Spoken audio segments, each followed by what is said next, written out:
You're never going to guess what happened to Brock Purdy's toe last night.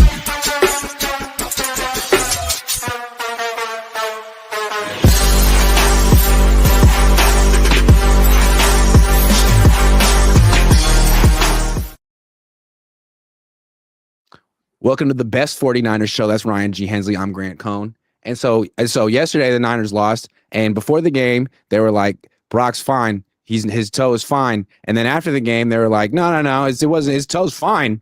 And Brock's like, yeah, it's fine. And then after the game, apparently he called Kyle and said, hey, guess what? And Kyle was like, what? And Brock's like, you're never going to guess. Kyle's like, tell me. And Brock's like, my toe hurts. And Kyle's like, no way.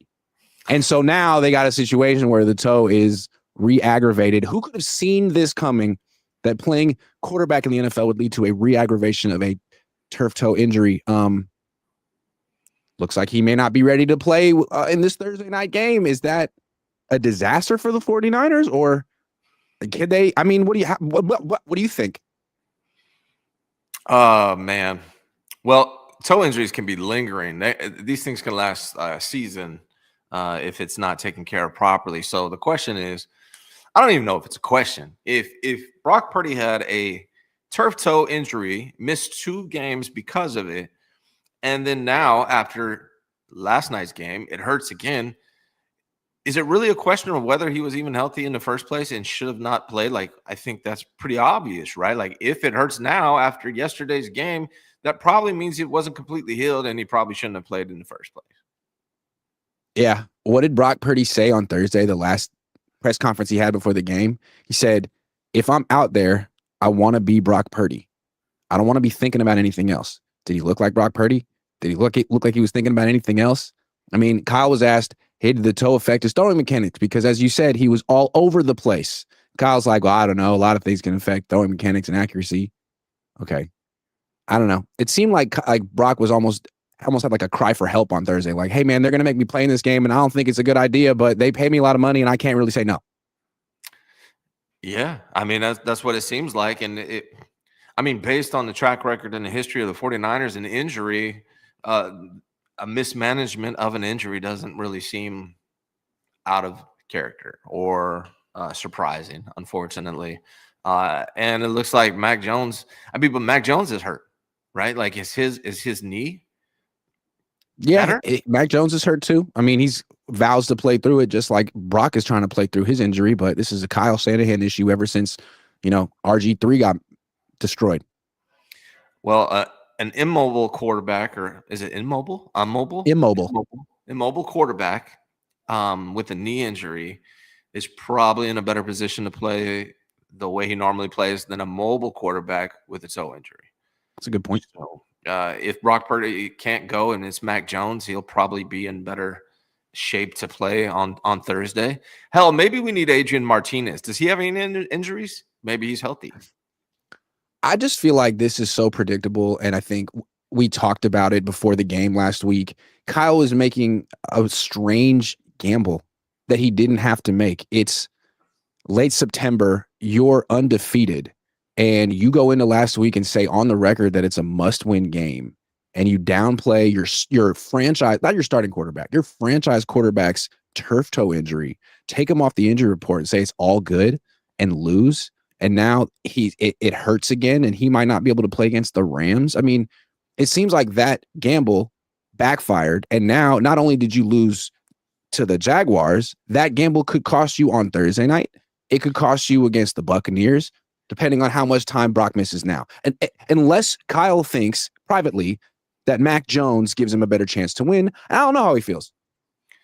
Yeah, I don't think he thinks that, because if he did think that, then why didn't you play him in this game when you have? And why'd you pay Brock? When you have a division opponent coming up on Thursday in the Rams, and then you have I believe the Bucs after that, which is an NFC opponent. Jaguars are an AFC team. So if you're going to approach this game, if you're going to approach the season, like, how do we put ourselves in the best position to make the playoffs? It's going to be winning these division games against the Rams. So you want the best quarterback you have available to play on Thursday, and you want the best quarterback you have available to play against the Bucs, which is the NFC opponent, not an AFC opponent in the Jacksonville Jacksonville Jaguars, and it's not a must-win game when you're 3-0 and you're playing an AFC opponent. Like, explain how the Jaguars are a must-win opponent. Like, they're not in any way, shape, or form. Dude, the Niners just thoroughly embarrassed themselves yesterday when they didn't have to. You throw out your franchise quarterback who's hurt, clearly, and he has one of the worst games of his career. Has the whole fan base questioning whether he should be the franchise quarterback. Fred Warner tries to jump over the pile at the end on victory formation. Robert Saleh gets sunned by Liam Cohn. I mean, all of it looked really amateurish and bad. Whereas the Niners could have said, you know what, we're kind of banged up this week. We're 3-0. You're going to start Mac. Mac goes out there and throws 4 picks. No one cares. It's the backup quarterback. But if Brock does it, it's a huge freaking deal. And now I feel like this team has looked like, are we good? Or were those 3 wins kind of fraudulent? Like, could we beat Seattle this week? I don't think so. Could you beat New Orleans this week? Maybe. Arizona you probably beat. They kind of stuck. Yeah, Brock's toe injury, that's one thing. I think his just wasn't ready. Not taking reps was the biggest issue for Brock. It wasn't his toe yesterday. I mean, the throws he was making, I know you drive off of your foot a little bit, but I don't give his toe injury for the throws he was making. I think that's more rust, but it's also kind of a pattern for Brock Purdy. So we'll talk about that more in a second. But yeah, I just think it's been mismanaged. There's a lot of things that have been mismanaged in regards to Brock. And I know we're going to talk about some of the biggest problems with the 49ers in a little bit here. But it's just an accumulation, man. Unfortunate. I got a bonus question on this topic for you. Yeah. Why haven't the Niners been more careful with Brock Purdy? This is a guy that you said is your franchise quarterback. You gave him $53 million a year. That's a lot of money. I'm looking in Washington. They have Jaden Daniels, who they really like. That appears to be their franchise quarterback. They haven't paid him yet, but they're invested. And he has a knee injury. And it doesn't seem like they're pushing him to go back out there. It's not like they're like, hey, man, it's late September. We need you. Like, no, like, take your time. We want you to be our quarterback for 15 years. We got Marcus Mariota. We're not going to do anything stupid. So that makes sense to me. So if that's how Washington is treating Jaden Daniels, why wouldn't the Niners treat Brock Purdy the same exact way if they really feel, unless they didn't want to pay him, unless they paid him begrudgingly, which doesn't make any freaking sense either. Well, I think when you have Mac Jones as your backup quarterback who just won 2 games in a row and looked completely adequate, you have that luxury. I'm not sure Kyle Shanahan thinks, the difference between Brock Purdy and Mac Jones is so great that you can't win with Mac Jones because he's proven that he can. So I think that is definitely part of it. Yeah. And I don't think they do a great job of protecting quarterbacks, period. If they cared about that, they would probably invest in the offensive line a little bit more. Yeah, man. This quarterback contract is looking really bad, and we're not even into the second month of the season. Brandon Green says Kyle should only call no huddle if Mac starts. Mac Truck. Marty Doberman says we need Jed to be more like Colts' new owner. On the sideline taking notes. Yeah. Alan Claybith says, I don't know what hurts more, the Niners losing or my booty. Damn, hurts. Khalil Kemp says, turf toe notwithstanding, it's clear to me that Mac Jones is in Brock Purdy's head. He couldn't go another week on the bench watching Mac lead this team to victory while he sits on the bench hurt again. See, I don't see it that way. Maybe you do. I see this as the Niners pushed Brock out on the field before he was ready, and he is a good soldier and didn't tell them to go screw themselves. But maybe I'm wrong. Yeah, maybe Kyle thought he needed a game under his belt before they played the Rams. Maybe that's part of the thought process. Like, let's get him back in there and get him ready for the Rams game. But I'm just trying to find reasons for why you would rush him out there if he wasn't healthy. It just doesn't add up to me, man. Unfortunate. And do you think Mac Jones plays this Thursday? Yes. Yeah. I mean, I just feel like here's why. I don't know that he made the toe injury worse. I think that it was 100% predictable that the toe would be very sore today. After playing football in the NFL, and it's not 100, like you're just coming back from this, it's going to be sore today. It's going to be sore tomorrow. It's going to be sore on Wednesday. It's probably going to be sore on Thursday. So they should have expected that. If the next game was on Sunday, maybe they could manage the soreness week by week, and he could do what he can during practice and then play on Sunday. But the Thursday night game, I think They should have anticipated that the natural soreness of playing through this injury would knock him out for this game. That's what I expect. And now you got Mac Jones heading into a game against Matthew Stafford, who just is playing really well, and he's going to have what? Is Ricky going to play? He's dinged up. Is Juwan going to play? I mean, those are two other guys who were on the injury report, who were limited throughout practice during the week that Kyle threw out there because it was a must-win game, who got injured further and now might miss what it's not a must-win game against the Rams, but that's a game that really freaking matters. How is it not a must-win game against the Rams, who is the NFC West divisional opponent, but it was against the Jaguars? Please explain to me, put yourself in Kyle Shanahan's shoes, Grant, and explain to me how the Jaguars was a must-win game when, if you look at the history of Kyle Shanahan, when he's asked about must-win games, he usually resists saying that things are a must-win game. But here we are in week 4 against an AFC opponent, the Jacksonville Jaguars, and he says it is. Why do you think he said that? I really don't understand. I don't know why he said it out loud. I think it was a mistake. Why did he feel that? I think the reason he felt that is, 1, 4 the next 5 games are on the road, and 2, if you can't beat the Jaguars, maybe you feel like you're frauds. But that's, again, why I would say sit your injured starters and don't take that psychological hit. Just tell your team, look, we don't, we're starting Adrian Martinez this week.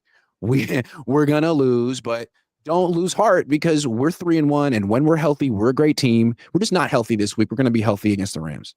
Could have done that. But now the Niners are going into this Rams game being like, damn, dude, we lost to the Jaguars at home. How are we going to beat the Rams on the road? How? Also, another question: right toe or left Brock? toe?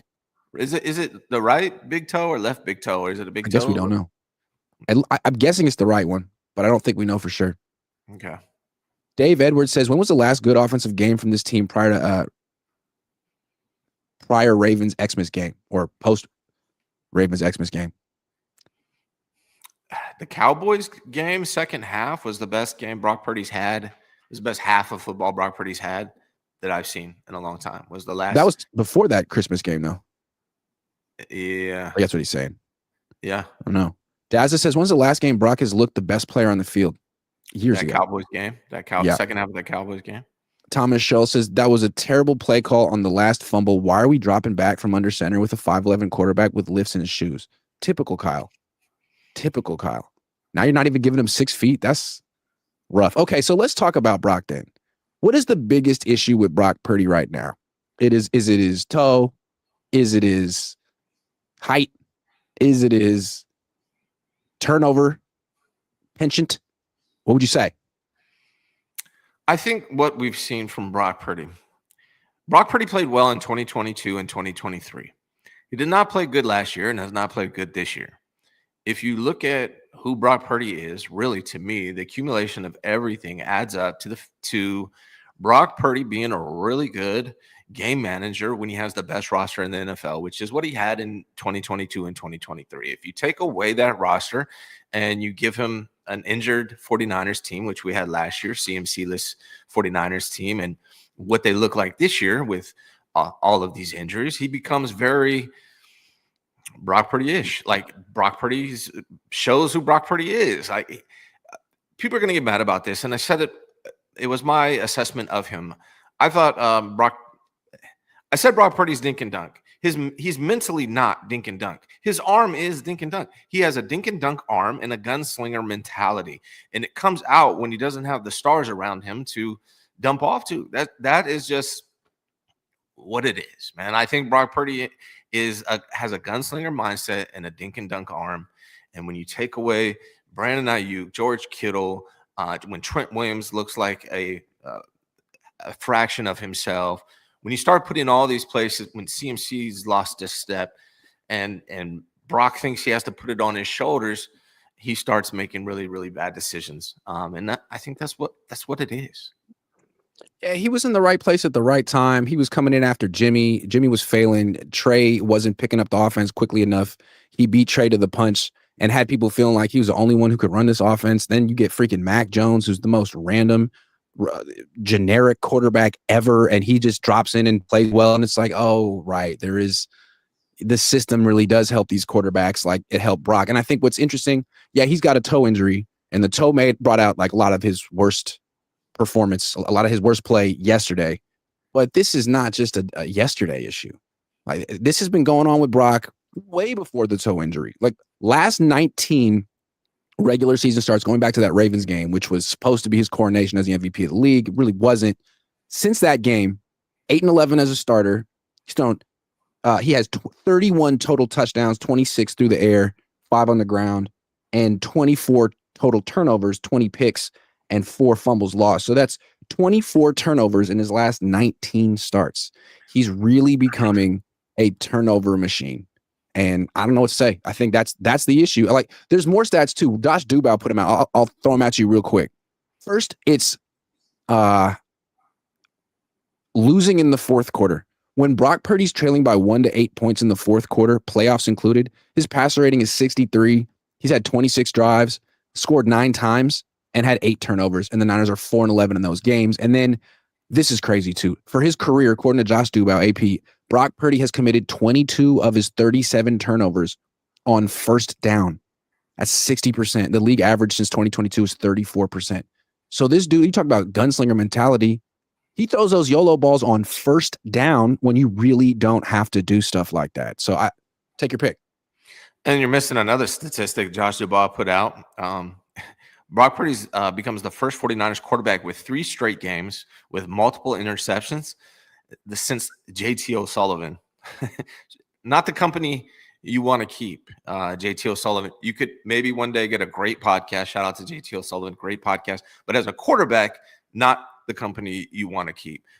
Brock Purdy's just – I want to talk about something too. I think me and you and Jesse and a couple other guys were like, slow down on this contract extension. Yeah. Slow down. He did not play good last year. This is an extension of last year, what we're seeing. Yeah, it's the same thing. Let's see what he can do this year before giving him that money. Let's just slow down a little bit.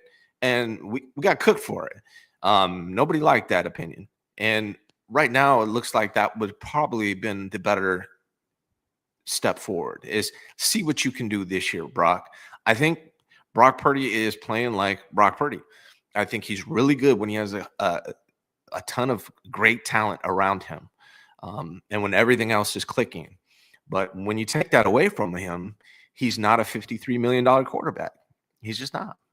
And what sucks is that you're either getting better or you're getting worse in the NFL. And for 2 years, he's been getting worse. Flat out. The turnovers are increasing. The injuries are increasing. And this was all cropping up last year. He was fighting so hard to stay on the field, to get the contract. But now that you get the contract, the whole point of getting this type of security is so that you don't have to play through injuries. And you can say, look, I don't have to do that anymore. I want to play when I can actually play. And the Niners aren't allowing that to happen. But again, like, even if he were healthy, I'm not sure that he gives the Niners the best chance to win anymore. Like, what sucks about this contract is that they could learn that it was the wrong contract now. Next week, this season, they could have instant buyer's remorse. And I mean, look at the contracts they've given out since they lost that Super Bowl. Ayuk, Trent, Christian, Brock, Kittle. Yikes.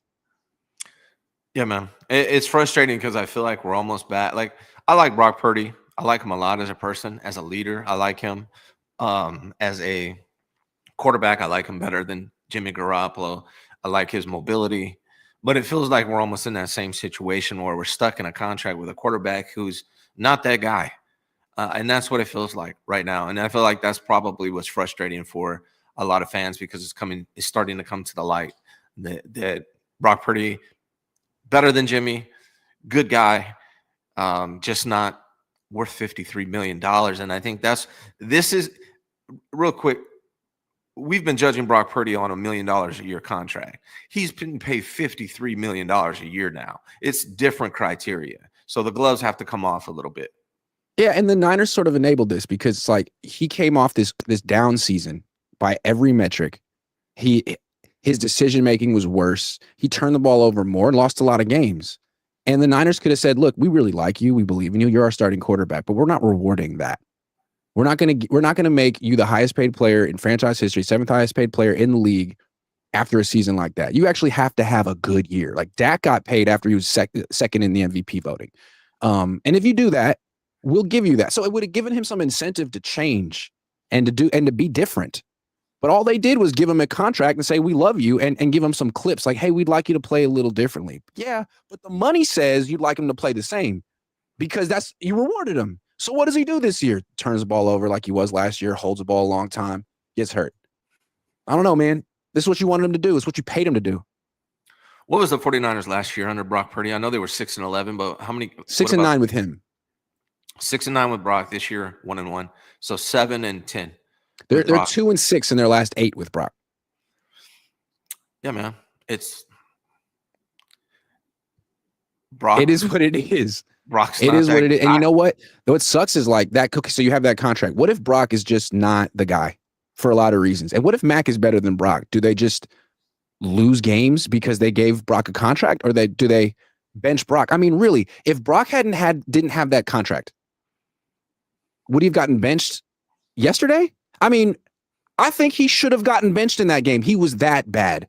You can't tell me that Mac Jones would have turned the ball over 3 times. I don't believe it, even with the knee. Well, it's more than that. It's when your owner comes out and calls him a top 10 quarterback. It's more than the contract, right? Regardless of what he gets paid, your owner just said he's a top 10 quarterback in the NFL. So they bought in. They're fully bought into Brock. So now you made the bed. Now you got to lay in it, right? Like that's the situation that they're in. So I don't think he would get benched. They've crowned him that guy, and he's going to be that guy for the 49ers. Man, fuck that. Well, man, fuck that. You know why? Yeah. None of that sunk cost fallacy stuff, because the Niners didn't do that with Trey. You traded 3 first-round picks for Trey. You invested all of that, and you were like, nah. We might not win 10. We might win 9 games instead of 10 with Trey, so we got to go with Jimmy Garoppolo. We got to get rid of Trey. Hey, man, fine. But the same logic applies right now. You're 3-1. How many games are you going to lose with Brock as he turns the ball over multiple times before you go with your backup quarterback and acknowledge that you made a mistake? Because you acknowledged your mistake with Trey so fast. Do the same with Brock if you have to. Well, the problem is they never really believed in Trey from the beginning. I think from the first training camp, they thought Trey was going to come in and be more ready for the NFL than he was at that time, and they were out on him quickly. With Brock, Kyle said he knew in training camp that he's the best quarterback on the team, right? So it's those. It's not saying a lot, though. He's comparing him to Jimmy and Trey, who he doesn't like. Yeah. Now he's got Mac in the building. How do you really feel, Kyle? Did you want to pay? Did you want to pay him, or did Jed want to pay him?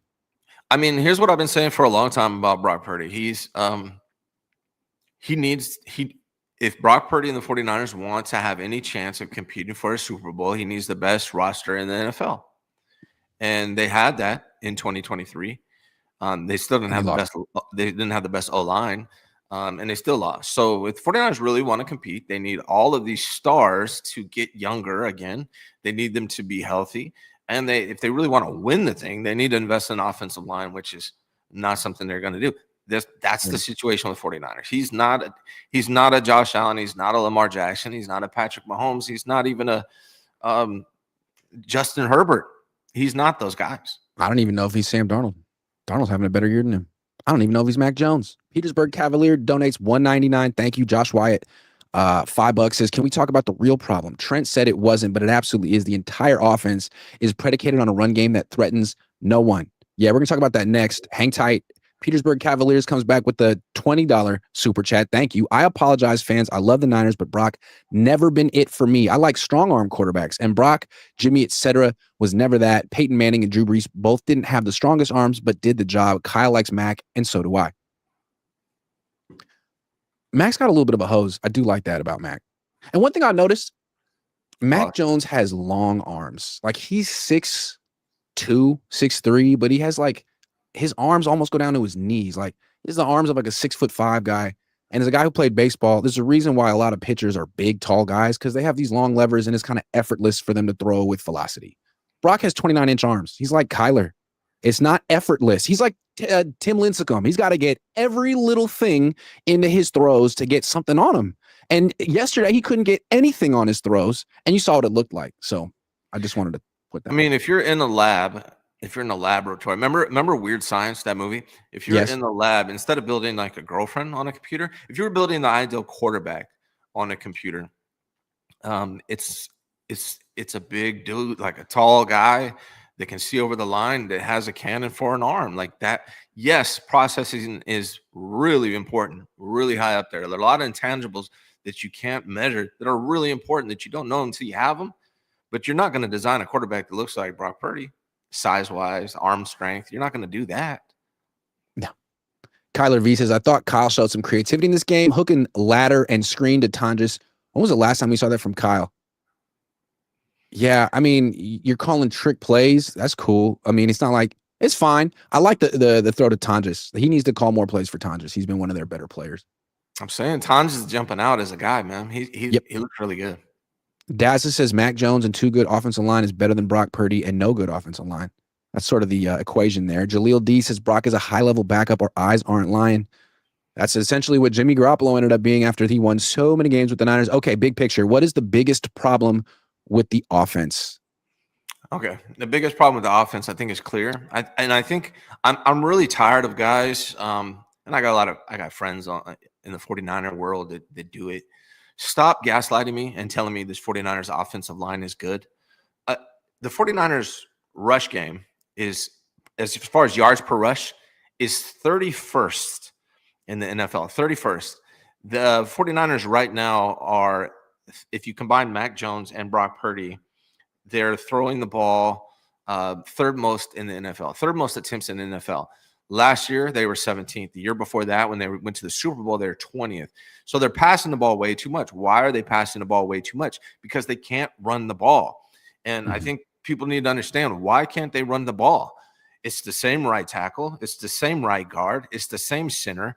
It's a different left guard. You lost Aaron Banks. That can't be the only explanation.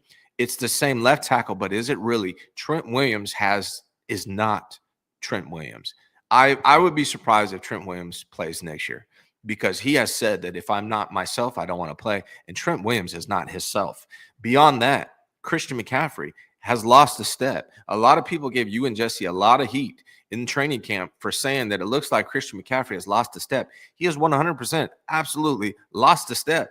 If you take away Trent Williams and Christian McCaffrey, if you have an old Trent Williams who's not himself, and you have a Christian McCaffrey who has lost a step, and nobody else on this offensive line is really that great, you're not going to be able to run the ball. And when you can't run the ball, now you lost your whole identity as an offense and what you do, and now you're throwing the third most passing attempts in the NFL. The biggest problem with this team is the lack of investment in the offensive line, and therefore they can't run the ball, and Christian McCaffrey's older and Trent Williams is older, and that's why this 49ers offense is struggling. It's a good call. The offensive line limits everything, and it contributes so much to the injuries at quarterback. I mean, both your quarterbacks are injured in this week 5. I do think, though, that the reason the run game is so important for Kyle Shanahan's system is that his passing game is inherently like high risk, high reward. He wants to lead the league in like yards per attempt. And Brock Purdy is good at pushing the ball to the intermediate parts of the field, over the middle. There's a lot of traffic there. So the trade-off is you're going to throw a lot of interceptions, especially once you've been exposed to the league more. They know your tendencies. It happens to all of his quarterbacks on this team. Brock, I mean, is Brock a turnover-prone quarterback, or is it just what happens to every quarterback eventually? I mean, if Mac were the quarterback for 2-3 years on the Niners, would he start throwing hella picks? Maybe. I don't know. Probably. So they beat themselves when they don't have to. You have a good defense. You win this game if you turn the ball over maybe only 3 times instead of 4. Or maybe, I mean, if you would turn it over twice, you like win by 10. So they have a tendency to beat themselves on offense. And obviously the offensive line is a huge part of that. But it's Kyle, man. He's the best and the worst part of the offense. That's why he's so interesting. You brought up a great point. I thought this was key, like a big thing. Nobody really talked about it, but Mac Jones, I think it was last press conference, talking about those, intermediate crossers, those deep crossers in the middle of the field. He said that's Kyle Shanahan's favorite play. Mm-hmm. And I mean, one of the interceptions last night on that specific play, we see it a lot. Jimmy Garoppolo got picked off in the middle of the field constantly, trying to run Kyle Shanahan's plays, right? So Kyle is addicted to that play, and if Mac Jones and everybody on the 49ers knows it, I guarantee you the NFL knows it. We saw Brock Purdy against the Ravens last year or whenever that was, that Christmas game. They were just sitting there waiting. And the way Brock Purdy was throwing last night, if they just played center field and sat there in the middle of the field behind, they would have got 5 interceptions. Yeah. They would have got 5. So there's truth to what you're saying. Yeah, I mean, can't beat yourself. There's no reason to beat yourself when you have this defense. Like, as poorly as they did against the run, and they had the run defense stunk. The pass rush was even worse, and yet they gave up 20 points. That's good enough. There's no reason for Brock Purdy to be turning. They've turned the ball over the Niners all 4 times on first down in this game. What? I'd understand if it was 4th down. It's like it's going to be a turnover on downs anyway. You're trying to make a play. You're down. It's like, nah, dude, you guys are just careless, freaking careless. I don't get it. And there's a lot to be said too. Like, are you adjusting? Are you growing as a team, or are you just becoming predictable? There are a lot of coaches that really don't change much in their career. And I mean, you're in year 9 as head coach of the 49ers. I mean, teams know what you're going to do. So everything I said about Brock Purdy earlier, I believe is 100% true. But there's a predictability factor now with Kyle Shanahan running this offense. So good job running a hook and ladder. But that's why his quarterbacks do so well right away. Is because Brock gets on the scene and it's like, oh shit, we don't know what he's going to do in this system. Oh man, he's rolling left. Jimmy didn't do that. But then you see it for like a season. It's like, okay, we got it. You know what would throw defenses off? If the 49ers actually built a power run game with an offensive line and a power running back that could just smash the ball down your throat. Like that, I agree. You know what else? You know what else would throw defenses off? If Kyle went no huddle, hurry up more often and let the quarterback take control of the offense. Like the best moment for the offense this year was the 2-minute drive that Mac Jones led against the Cardinals. I mean, he was throwing to Sky Moore, Kendrick. He didn't complete one pass to Ricky Pearsall, and he ended it with one screen to Christian McCaffrey. Like, it was the best use of the offensive personnel we've seen in a drive all year. When Kyle is micromanaging everything and treating people like robots, it's Christian Ricky deep, Christian short, Ricky deep. I mean, it's like over and over and over again. And then finally a quarterback gets to play in rhythm, spread the ball around, and it works. Just saying, Kyle treats his quarterbacks like little robots. Correct. What's the biggest problem with the defense? They got some problems. Well, obviously, I think Nick losing, we watched the 49ers play against whoever they played last week, the Cardinals. Nick Bosa went out, and it didn't really look like they were affected greatly, but they were when you look at the numbers and the pressure rates. I think losing Nick Bosa was huge loss for the 49ers, but you can't sit there and rely on that. I don't know if you guys know, but the 49ers set an NFL record yesterday, and that record was the most consecutive games, 11, without an interception. They're not getting interceptions, so that's another huge part. So losing Nick Bosa and the play calling, I think that's what you're going to talk about, because I saw some of your tweets. Play calling was not great by Saleh yesterday. I think he was in his head too much. But not having Nick Bosa and not getting interceptions is big. That's a big problem right now with the defense. Yeah, I mean, obviously having Nick Bosa is it's like the Warriors when they lose Steph Curry. I'm not saying he's the Steph Curry of the team, but like there's a gravity, right? When he's on the D line, everyone's going to slide toward him. He's going to get chipped. He's going to get one-on-ones for everyone else. Now, Bryce Huff's going to get chipped, and the Niners won't have any 4-man pass rush. I still got to say, you pointed out the turnover thing. If the turnovers are the issue with the offense, then the turnovers are the issue with the defense. But I feel like that's going to, I mean, Fred Warner had his hands on 2 passes yesterday that he almost intercepted. I feel like that's something that could correct itself. But yesterday it was Saleh. Saleh was the problem. And I'm not going to, I think the run defense should be okay. They give that one long run, and then I think they did better against Travis Etienne in the second half. But like the pass rush and the whole pass defense to me was his fault. And here's why. He went with a 4-man pass rush and soft zone coverage, probably because he was worried about Darrell Luter Jr. Starting in place of Renardo Green. But you just gave so many easy 6 to 15-yard throws to this team that sucks. Why? Like, without Bosa in there, You need to play man-to-man coverage, and you need to blitz. You need to rush 5. You can't have games where you don't touch the quarterback. That's your fault. You need to manufacture a pass rush and do what it takes.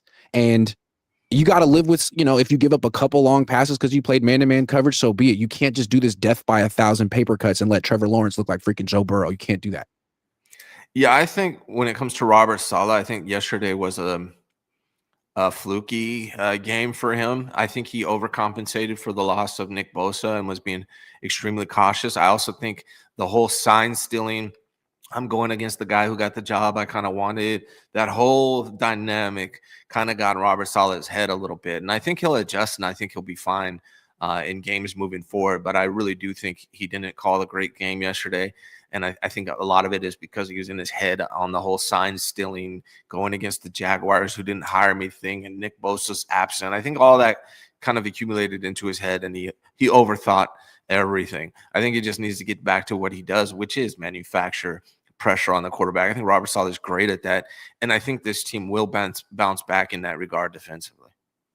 Also, I think you get what you pay for, you get what you draft. I mean, when the Niners had Tashawn Gibson and Talanoa Hufanga in their secondary, those were guys with a very defined skill set. They're not necessarily the fastest guys who can cover in the slot, but they're playmakers, they're ball hawks, and they're gone. And you've replaced them with Jason Pinnock and Marquise Siegel, who do a lot of things really well. I mean, they're very fast, and Siegel in particular is really good in run support, but coverage is clearly their weakness.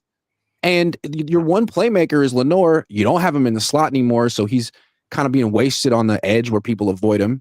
And now you're just hoping that Fred Warner can, pick off a couple passes over the middle, which he can sometimes, but he's a linebacker.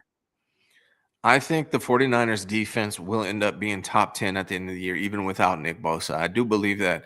I just think yesterday Saleh just overthought everything because of all those things that were going on, the loss of Nick Bosa, going against Cohn, the Jaguars. I think they will bounce back, and I think even without Nick Bosa, they will finish in the top 10. I really do. I got a quiz for you. Where do you think the Niners defense ranks right now? In yards. In yards allowed? Yep. Well, they seem to bend not break. At least yesterday, that seemed to be the case. They gave up quite a bit of yards, but they stopped them in crucial moments. Where do I think they rank in yards allowed? 15? 5th. See? And 6th in points allowed.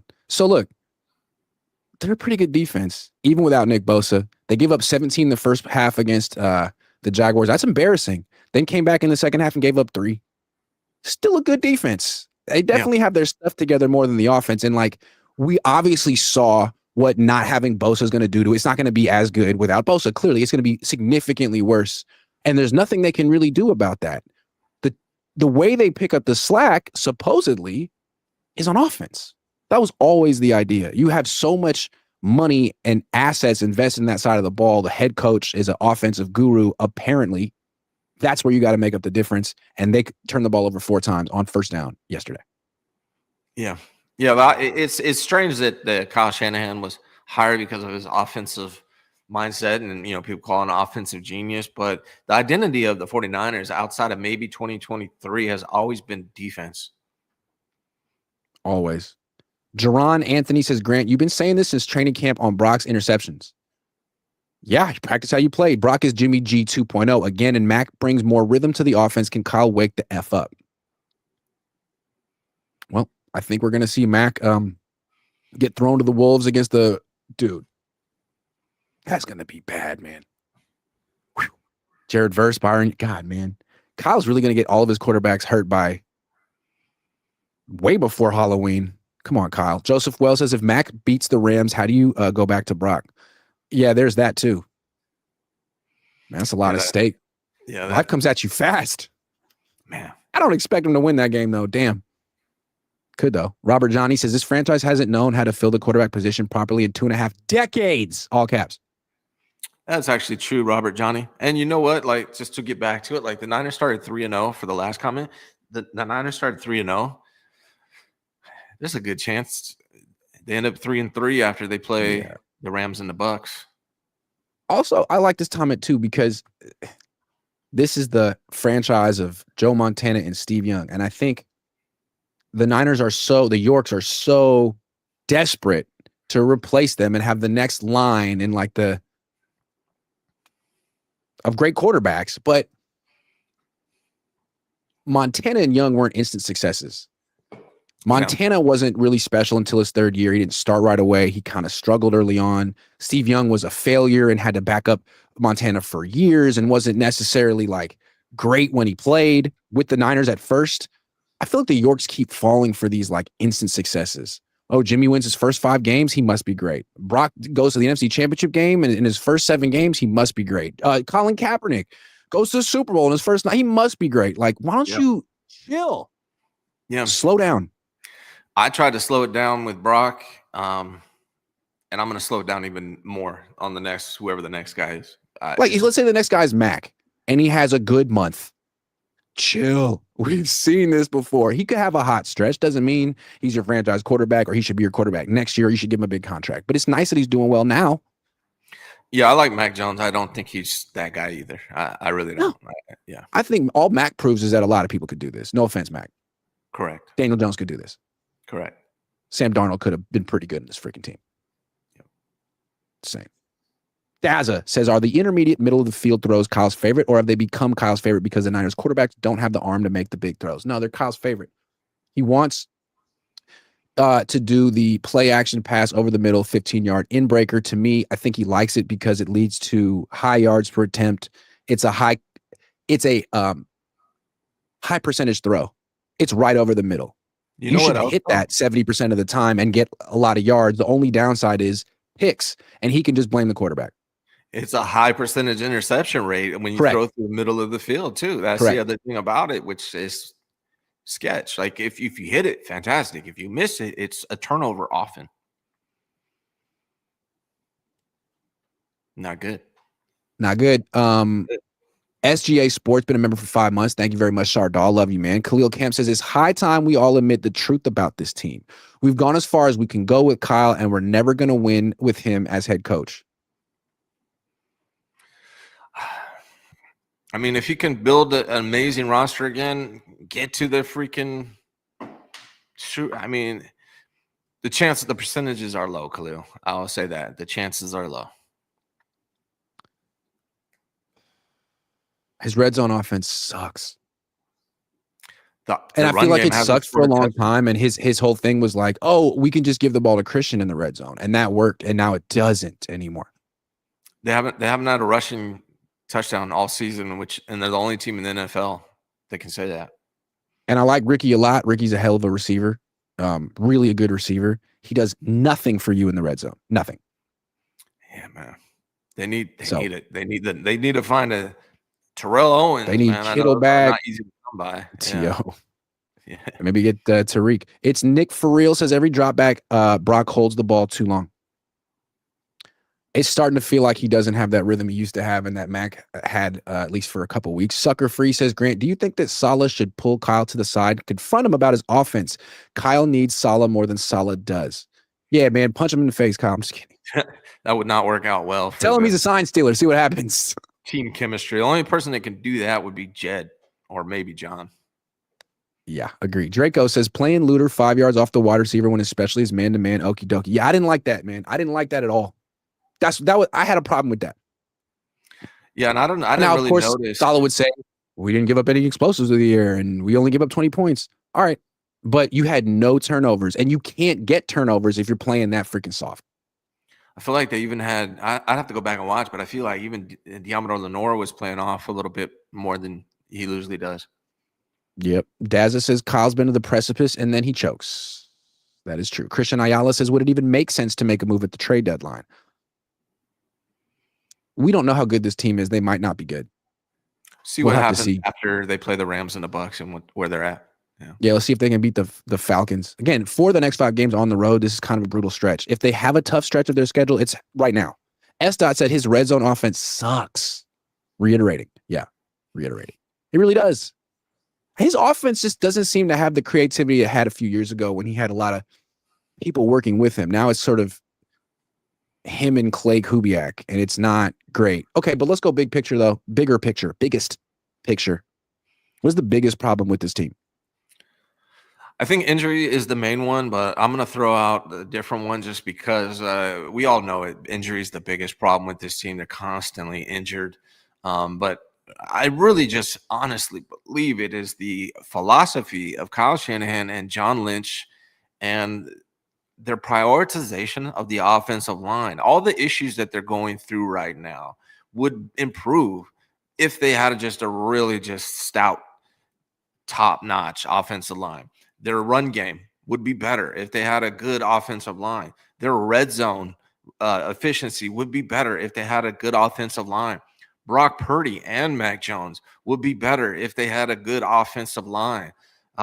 They probably would be less injured, the quarterbacks I'm talking about, if they had a good offensive line. They have come out and talked about their philosophy, and offensive line isn't even in their top 3 position groups in their head. They have this philosophy that they can get by with this. They literally have the lightest offensive line in the NFL, the lightest, the smallest dudes in the NFL. That's their philosophy, and it's not working. And they both believe this, or they both say they believe this publicly, and we see the consequences of it.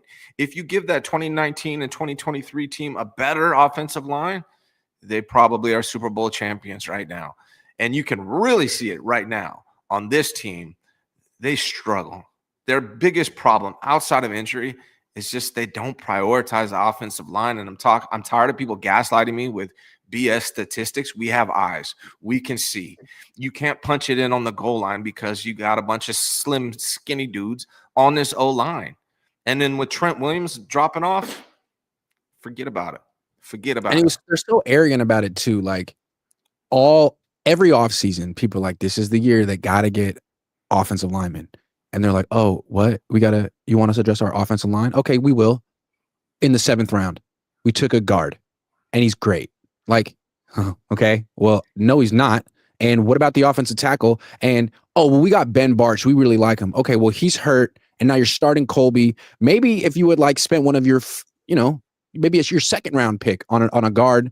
No offense to Alfred Collins, but it's not like he's super impactful. You could have gotten an actual talent at that position early on in the draft, but you wanted to prove a point that it's such an unimportant position. Why would you even do that?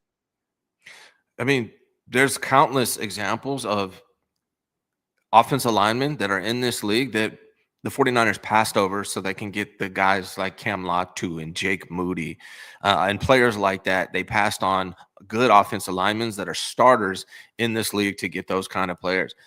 If the 49ers do not approach the offensive line in this coming draft after this season like they approached the defensive line this past season, I'm completely out on Kyle Shanahan. Like, I can't. Like, you have ignored it for multiple drafts now, and if you don't approach it with that same urgency and the same prioritization that you approached the defensive line in this past draft, I'm done, man. I just will not believe in this team under him. Yeah, I agree. So let's talk about the injuries now, because to me that is the biggest problem with this team. I mean, you give out all this money to these players and they're hurt, and it's been year after year. It's been more than a decade. To me, I think there's probably a bajillion reasons why they have these injuries, but I'm trying to just look for common threads. And I think that there's a culture issue with these injuries in the sense that the leaders of the team, the best players in the team, are very specific in how they work out and how they train. And it's Kittle, it's Juszczyk, it's Bosa, it's McCaffrey. What are the words that Kyle uses to describe how they work? They're psychos. They're maniacal.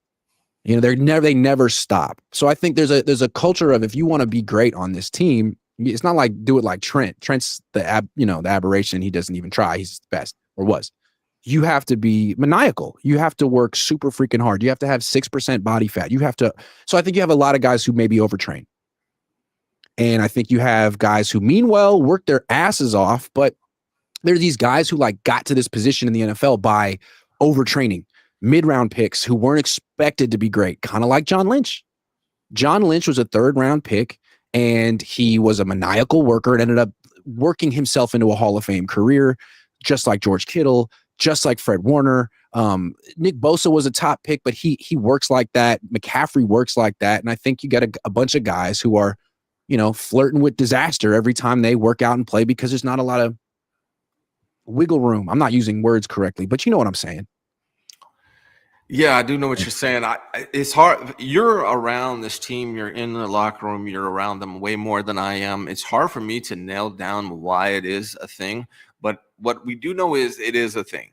All right, statistically, Ricky seems like a classic overtrainer. Brock seems like a classic overtrainer. Like these guys have perfected their physique in ways that, they never could have.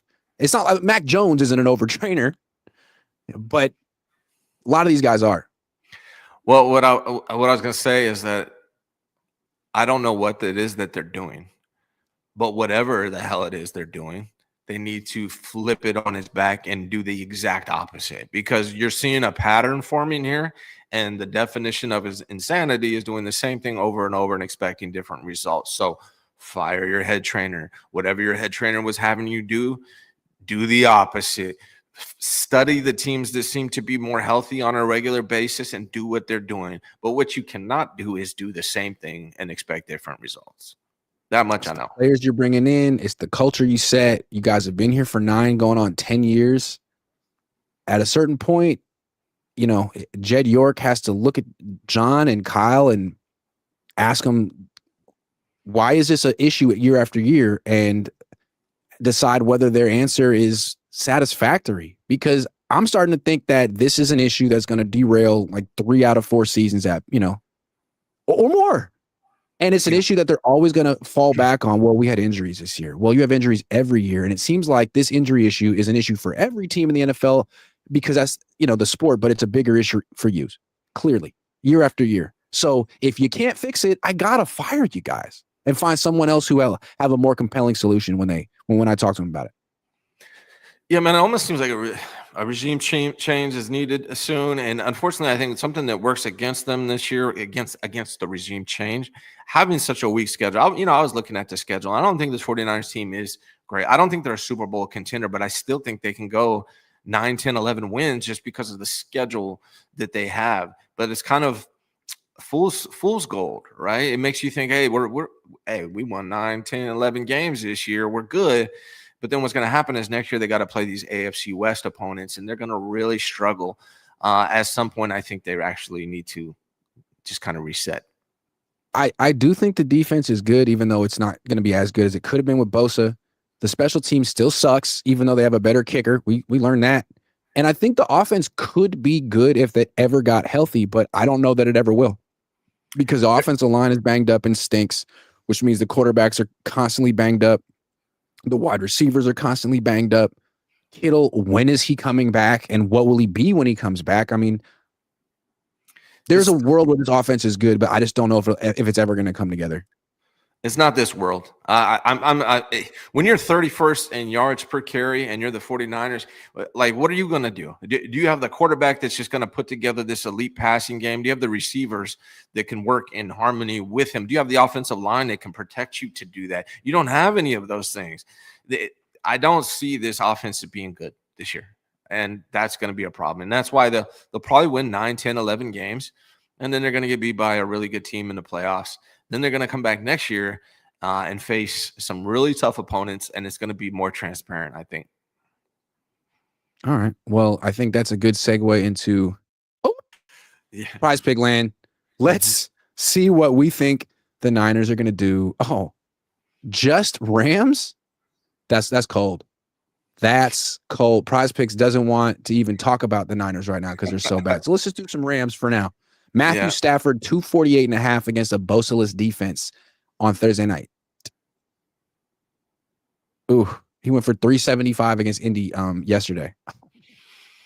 Yeah, I think he's going to do that. Ooh, this is going to be rough. Rush yards. Kyren Williams, after Travis Etienne had his way with this defense, 71.5 rushing yards for Kyren, who runs the ball a lot. I'm gonna say less than on that. Why? I still think the Niners' run defense can be decent. Okay, all right. I like your optimism there. Receiving yards. Devontae, nope. Puka Nakua.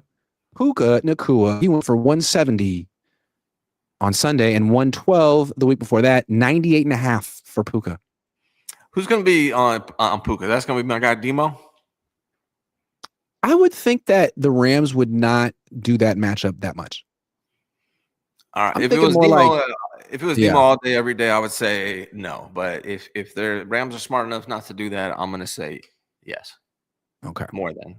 All right. I like that. That's enough for the Rams. Why don't we go back and look at a different Monday matchup? Night. Who plays tonight? Plays tonight? Miami. Hold on. Oh, Miami. There's 2 games tonight. Are there 3 games tonight? Why are there 3 games today? No, it's 2 games today. It's 2 games. 4:15 Miami and the Jets. Okay. Ugh. Jets in Miami. That's awful. Just the worst. I almost don't want to watch this game. Yeah. Less than everything. Justin Fields, 182 passing yards. Wow, dude. What happened to him?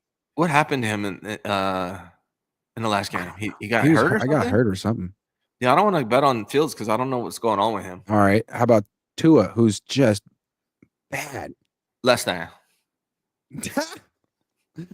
I like where your head's at on that. Rushing yards. A-Chain, Breece Hall. I mean, God, this game sucks. Can we do a different game? How about the other game? Denver and Cincinnati. This is a Mike McDaniel farewell tour, what this is. Yeah. Why don't we take that Bo Nix free play? Yeah, let's do that. That's generous of Bryce Picks. Yeah. See, Bryce Picks be helping you out, man. They know. Nice guys over there. Yeah. These games both really suck. Ugh. That's enough, man. That's enough. Sometimes you got to know when to hold them and know when to fold them. And the slate wasn't great, but our picks were. Check them out. Less, more. I mean, it's the Rams. So we're going to flex it. What are you talking about? Oh, max 5? Okay. They know we were right. They didn't want us to win too much. But it's still, you know what? Let's power play it then. Let's power play it to win 72.50. That's a power I'll split move. it with you. I'll take you out, play some golf if we win this. How about that? Submit the lineup. I'm down. Let's go back, though, real quick and check out my other lineups because sometimes I'll be winning. But these aren't, hold on, passed. Still have a lot of open lineups. Can we track? We need to track all of your guests and see who is the most successful. I want to compete with the rest of your crew, except for your dad. I don't want to compete. We should really track them. Yeah. But look at all these. That's 1, 2, 3, 4, 5, 6 wins in a row because I 7 because I flexed them. I'm so good at Prize Picks. I didn't even know. Flexing is the way to go. It's smart. You don't get paid as much, but you don't lose as often. So look, that's true. Small wins. Build on top of small wins. That's true. I won $8. You could do a lot with $8. Hell yeah. Get half a sandwich. A coffee. You could get a coffee. You might even get a donut in addition. I don't think so. That's stressful. I'm just so happy. Download the app yourself. Play $5. Get 50 instantly in lineups when you use promo code COHN. Apps available in 45 states, including California and Texas. So we just spent 58 minutes talking about all the problems with this 3-1 football team. What are the positives after the first loss? There were some. Eddie Pinero, 2 for 2. Continues to be De Niro. Dude, he's been a huge addition to this team. If Jake Moody was a kicker right now, they probably lose one of these games that they won. So shout out to Eddie P, man. Big difference maker. I think another one I have, or we can go back and forth, but I think Fred Warner is a no-brainer. Always just best player on the team, essentially. I think is Fred Warner the best player on this team? Yes. Yeah. Yes. And I've never seen any defensive player play the ball as much like the peanut punch as well as Fred Warner does. I've never seen I don't think of any defensive player do that as well as Fred Warner does. He continues to just kind of carry this defense and lead this defense. So I got him. Do you want to go? You want me to read you my list? Keep going. Jake Tonjes, man. Yep. Jake Tonjes single-handedly won that. Not single-handedly. That's an exaggeration. But he had a big hand in that. That catch at the end of that Seahawks game was him. There's a lot of tight ends that would not be that aware in that moment to run, to come back to the ball and get in front of that cornerback. He helped them win that game. And then yesterday, he made a huge play. Both Brock Purdy's touchdown passes came behind the line of scrimmage, and one of them was to Jake Tonjes on the screenplay. Jake Tonjes, to me, has asserted himself as a dude. Like, he's looks good, man. Like, You want to know stat? He's a real tight end. Yeah. He's third on the team in receiving first downs after Ricky and Christian. He has more first downs than Juwan. And when he's been targeted this year by two different quarterbacks, the Niners passer rating when targeting Tonjes is 136.7. When they target Ricky is 77. When they target Juwan is 47. When they target Christian is 97. But when it's Jake freaking Tonjes is 136. Small sample size, but give the guy some more throws. Absolutely, man. Jake Tonjes has made the loss of George Kittle manageable. George who? Like, George Kittle is great. Don't get me wrong. I'm not saying they don't miss him, but Jake Tonjes, it has elevated and done a phenomenal job. I mean, in that split second decision making, like in that Seattle game, there's tied. Like, George Kittle might have not done that. Like, I'm not saying he's better than George Kittle, but that was a really heady play that really helped the 49ers, and that's a big win against a division opponent. So Jake Tonjes is to me has been a positive since he's been here. Go ahead. You got one? I mean, they paid Lenore, and it seems like that's one of the few contracts they don't regret. I mean, he's been good. He's been what they hoped he would be. Upton Stout has been good. That interception was, I mean, I'm not saying he didn't commit a pass interference, but it was close. And it seems like his biggest problem right now is being too close in coverage, which is good. He's a good tackler too. He's a good player. He's a good rookie. Michael Williams has been, I mean, he's promising for a young player. He's had some really good moments. He didn't do much yesterday, but the defense in general is pretty good. It's a positive. Yeah, I agree. I think that's definitely true. A couple more players. Unfortunately, did we talk about Ricky Pearsall might have a PCL injury? Did we say? They hope it's a minor PCL injury. I guess he banged his knee on the ground. So we'll see. Yeah, one of the doctors I follow was concerned because he was talking about his, what was it, the lateral movement or the instability, as he said it. That's not a good sign. So hopefully he's okay. But my point was that Ricky Pearsall, when he's healthy, great, man. That catch, it was a little underthrown back shoulder throw from Brock Purdy. Ricky Pearsall turned around, caught it with one hand. Ricky Pearsall has great hands, man, and he's a very good route runner. Yeah. And not to get racial because it doesn't matter at all, but like of the white wide receivers in my lifetime, like he's like the only legit wide, like all the other ones have been like slot guys. You know what I mean? It's like, oh, he's good if you put him in the slot, like Edelman and Welker and Kupp and McConkey, but this dude is like legit winning on the outside. I'm like, what about Ed McCaffrey? Since Ed McCaffrey and Dwight Clark. Yeah. Legit wide receivers, not like slot. I always look at Dwight Clark as a tight end. He's so big. Yeah. But I think McCaffrey was like 6'5" as well, but he was definitely a wide receiver. Yeah. All right. So Ricky, that was an important conversation that we had. I'm glad we did that. Yeah. Another one, the Robinson brothers. They're not Eric really brothers. Decker. Sorry. What? Eric Decker. Yeah. The Robinson brothers. DeMarcus Robinson made a great catch.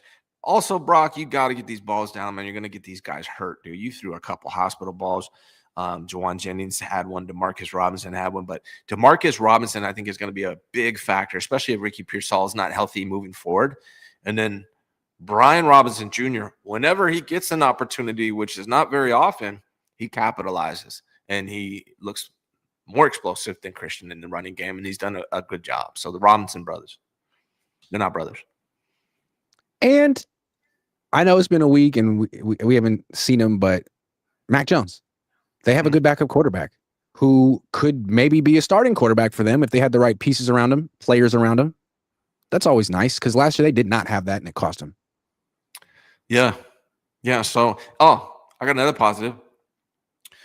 My guy, Malik Mustafa, will be back after when? Week 6 or 4 weeks? Yeah. They're going to open his practice window up hopefully week 6. Kyle's so unprepared. Someone asked him, like, so what's up with Mustafa? He's like, I haven't really asked, but I think the plan is still for it to be week 6. It's like, okay, thanks. Why don't you go ask? Yeah.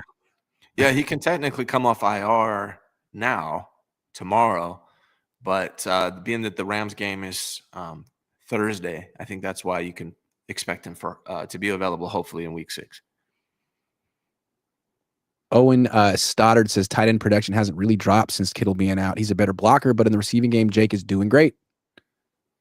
Kyle actually calling a screen for Jake was so nice because I feel like Jake getting the ball was a lot of times like quarterbacks just sort of going to someone late in the progression. I think Jake has earned the opportunity for Kyle to call some plays for him, and he did. And sometimes Kyle's a little slow with that. He's like, no, my guys are Ricky and Christian, and that's who I've paid, and that's who I'm calling plays for repeatedly. It's like, no, dude, come on. Besides George Kittle, obviously take him out of it. Who's the best receiving tight end the 49ers have had after George Kittle under Kyle Shanahan? Jake Tonjes and Ross Dwelley. Jake Tonjes. Sorry. Jake Tonjes is officially better than Ross Dwelley. I never thought I'd say it, but he is. Yeah, man. It was Dwelley, and now it's Tonjes. It's crazy. It's Kittle, yeah. Tonjes, big gap, Ross, big gap, everyone else. Yeah. Yeah, it's good to see. Frisco Shill says Brock Purdy leads the team in rushing touchdowns over the last 21 games. The only time the offense scores is when it's off script. Is that true, Frisco? That's not good. Those are probably quarterback sneaks, I'd imagine. A little Jalen Hurts action. Yeah. And the fact that Christian McCaffrey hasn't scored a rushing touchdown in a regular season game since at what 2 point years ago. At what point does Kyle see that Christian isn't himself? At what point does Kyle walk into Jed's office and say, I know it really is painful to cut these checks to these players every week, but they suck. Sorry, we're going to go in a different direction, but keep paying them. I can't do anything. I mean, Christian is still great, especially in the passing game, but just running between the tackles, a lot's on the offensive line, don't get me wrong, but Christian has lost a step. Both can be true. He gets hurt. This is Christian McCaffrey in 2025. Gets hit, goes down. Gets hit, goes down. That's what I see. Ramon Gonzalez says the right call was to start Mac versus the Jags and rest Brock for the Rams. What was the rush? MJ was fine. That's what I thought. MJ. It's crazy to call Mac Jones MJ now. Jeremy Germ says, popped my pants again and Niners lost, so I'm sad. But then he came back with another $2 just to get it right. Pooped my pants again and Niners lost, so I'm sad. At least you got it right, because I wasn't going to say pooped unless you wrote it correctly. Germ. Anyway, on that note, I think it's a good time to end. Hold on. The Lost Outlaw says, why can't we get more trick style plays like what we had between Pearsall and McCaffrey? Those are gimmicky. Kyle system works all the time. Why would you do that? Trick plays are cool every now and then, but it's not something you want like on a regular basis. You need to fundamentally change like how you approach the offense if you want to mix things up. You can't just be doing hook and ladders all day long, That to me was kind of an admission too. Like, our quarterback is hurt and we can't really ask him to take a deep drop and throw it down the field. So I'm going to do this like tricky bullshit to try to get a big play. Hey, the last touchdown to Tonjes, that whole drive, I do have to give Kyle credit on that whole drive. He simplified everything for Brock and gave him a bunch of screens, dump offs, give me's, guys wide open. So Kyle did see what was going on with Brock and made an adjustment on that last drive that allowed them to score a touchdown. It was a nice drive. Thank you, Lost Outlaw. I think that's it. No, one more. Kilo TW says Kyle must have Christian on fantasy. That's hilarious. I don't. I drafted Derrick Henry instead of him, and he might be washed. Ugh. Richard Evangelista says CMC washed. Happens to all of us. I'm washed. Ryan's not washed. Ryan's about to graduate. Yeah, man. I graduate college this year at the age of 40, or this week at the age of 46. That's so cool, man. That's really cool. Have you enjoyed the process of going back to school and taking classes? That's something I want to do. I miss taking classes and getting grades and having assignments. Yeah, man. I'm not honestly like, I have my own real estate business that supports me, but I'm doing it because for coaching, because I want to be the best coach that I can be. So, and I'm loving it. Like I'm getting my bachelor's of science psychology. I'm getting my master's of teaching, and I'm honestly, I'm going to go after my doctorate just because I'm loving getting educated, learning new things at my old ass age. That's so inspirational. I want to do that too. SRT Unk 415 says majority of BP interceptions are to the middle linebacker, very Jimmy-ish. Yeah, Luis Medeiros says, where in the world is Nick Martin? He is not Inactive. activated. Yeah. Yeah. Kevin Spencer says, LOL, anybody that thought Purdy was worth that much money, same goes for Ayuk. Just straight up LOL. Kevin is somewhere laughing at everyone. 4-man front every Wednesday, 5 p.m. only on Patreon. Make sure you guys go join us. Right. And I'm going to dial up some things this Wednesday for you, Jesse, and Coach. So don't miss this episode. It's a good show. We got a lot of people subscribed already. Come join the party and support your content creators that you watch so often. Ryan, good stuff. Thank you very much. Everyone, be safe.